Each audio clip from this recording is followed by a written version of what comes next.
Bonsoir, ici Pierre-Paul Jean-Jacques. Vous êtes présentement à l'écoute de la chaîne Handicapés Internationale de l'Est, du Nord et du Nord-Est.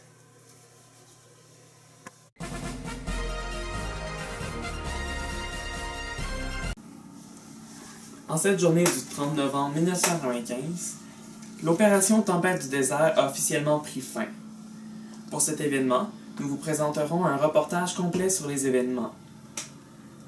La Deuxième Guerre du Golfe commence le 2 août 1990 lorsque Saddam Hussein, le président de l'Irak, envahit le Koweït, dirigé par Jaber al-Ahmad al-Sabah.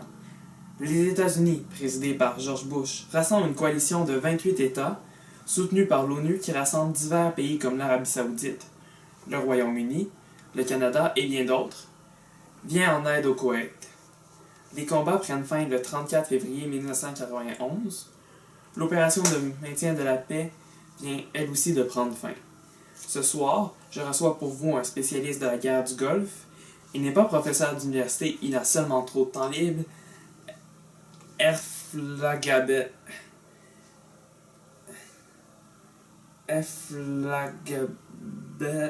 Son nom défile présentement au bas de l'écran. Bonsoir Pierre-Paul Jean-Jacques. Bonsoir. Pouvez-vous nous expliquer en premier lieu pourquoi le conflit a eu lieu?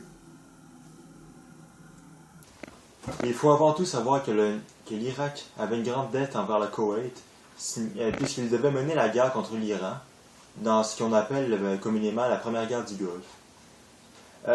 L'Irak n'avait aucun port militaire qui n'est pas collé aux frontières de l'Iran, et qu'on voit à cause de ça les frontières et les ressources du Koweït et son territoire aussi. Les frontières de Koweït et l'Irak sont en plus pas très claires, ce qui était des sources de tension. Et puis ça, c'était encore avant que le Koweït commence sa production de puits de pétrole, dont celui de Rumaila, qui est situé sur la frontière entre l'Irak et le Koweït. Donc l'Irak déclare la guerre contre le Koweït, puisque le pétrole de la nappe du puits de Rumaila est, selon eux, une ressource de son territoire. Et donc ils vont passer à l'assaut dès là. D'accord. Et maintenant, pouvez-vous nous parler des impacts de l'invasion irakienne? Bien sûr. Premièrement, l'ONU instaure un embargo sur l'Irak et autorise l'opération Bouclier du désert. L'opération qui regroupe les préparatifs militaires à la prévention d'une attaque sur l'Arabie Saoudite. Par la suite, l'opération Tempête du désert est déclenchée, qui met fin à l'occupation du Koweït par l'Irak. Et puis, l'armée irakienne n'a pas fait long feu, il faut dire. La coalition, qui leur a infligé d'énormes pertes grâce à des attaques aériennes, étant la principale cause. Aussi, l'une des batailles les plus populaires et la plus spectaculaire est sans doute celle de l'autoroute de la mort. L'armée irakienne effectuait un repli sur la route, puis qui avait été minée par les Américains.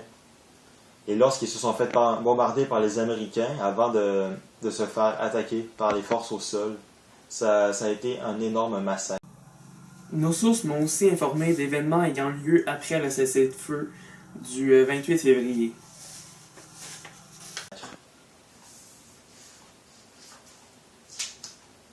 Et aussi, oui, l'Irak devait s'occuper de la rébellion des Kurdes et des Chiites qui avait été fomentée par la coalition. C'est ce qui a malheureusement fini en un massacre monumental.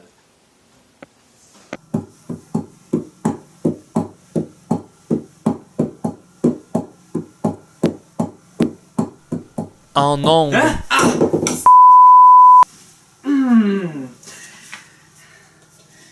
Merci beaucoup.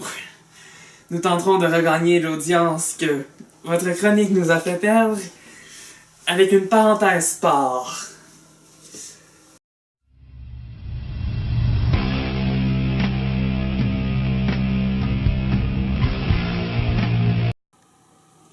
Alors, que s'est-il passé du côté des sports aujourd'hui? Des matchs ont été joués. Voici les pointages. 1 à 4, 27 à 32. 3 à 9, 4 à 102. 42 à 256. Et après une remontée spectaculaire, 10-4. Quels étaient les sports? Quelles étaient les équipes? Hein? Welcome to intermission.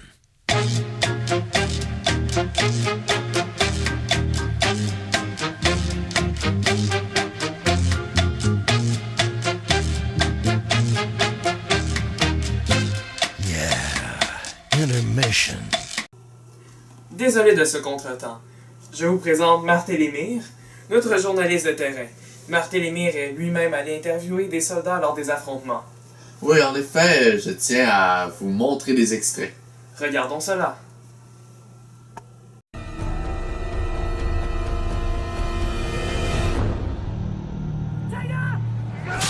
Bonjour, monsieur les requins. Puis-je vous poser une question?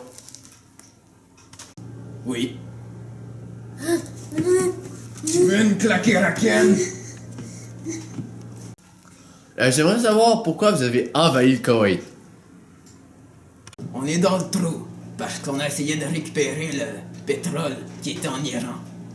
Et ensuite, pour se sortir du trou, on essaie de récupérer le pétrole irakien qui est au Koweït. Pensez-vous gagner la guerre? Nous avons plein de chars d'assaut. Nous avons plein d'hommes. Les Américains ne peuvent rien. Allah est grand! Vive Allah!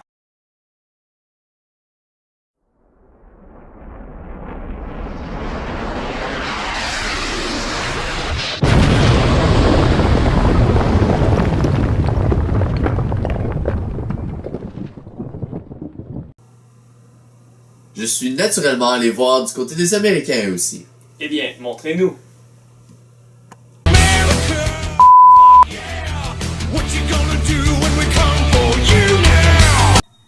Donc, monsieur l'Américain, je peux-tu vous poser une question?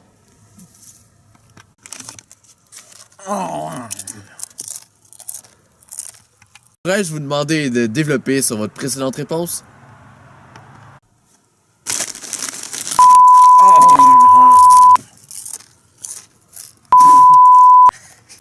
Comment va la guerre?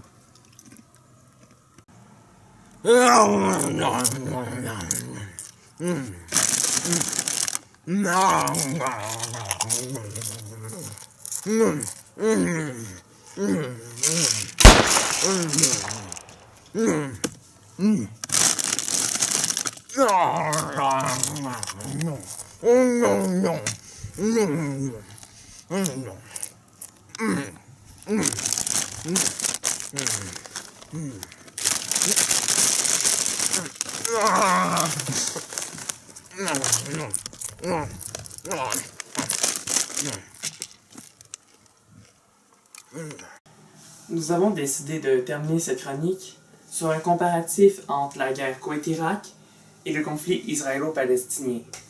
Du côté des ressemblances, on peut voir que les deux ce sont des conflits territoriaux, que l'ONU s'en est mêlée et que, dans les deux cas, l'attaquant a perdu, ce qui veut dire les Irakiens et les Palestiniens.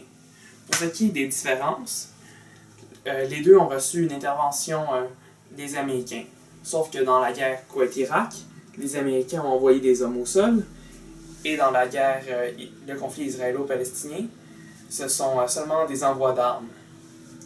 Il y a aussi le fait que dans la guerre Koweït-Irak, il n'y a pas de différence majeure de religion. Nous terminons cette chronique sur ce dernier point.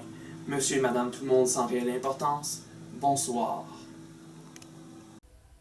Mesdames et messieurs, attention, je vais vous faire une chanson. Le sujet en est ambitieux. De mon image, je suis soucieux. En 1990, c'est l'heure des communications.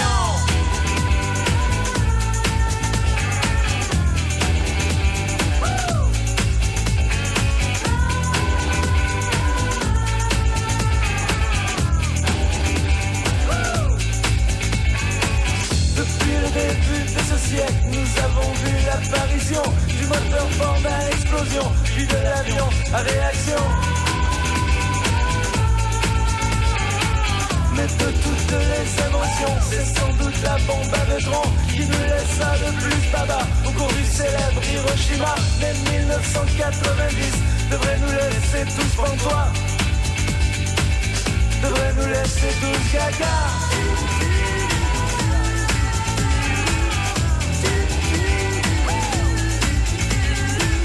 Il y a les missiles patriotes dirigés par ordinateur, Sony, Fuji et Macintosh se culbutent dans les airs, le roche, la guerre technologique fait rage. C'est un super média carnage, attention voilà les avions qui tirent, c'est l'heure de l'émission. 1990, c'est l'heure de la médiatisation. 1990, c'est l'heure de la conscientisation.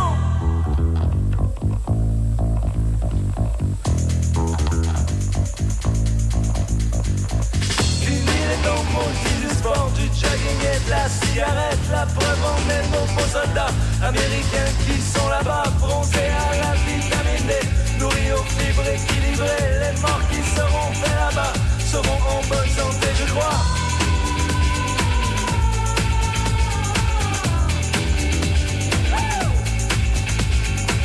Les impôts du contribuable n'ont pas été payés en vain. La preuve en est, il est possible de ne jamais rater sa cible. Si on connaît le vidéo, si on se pratique le coco, bientôt disponible, bientôt Koei quand Nintendo.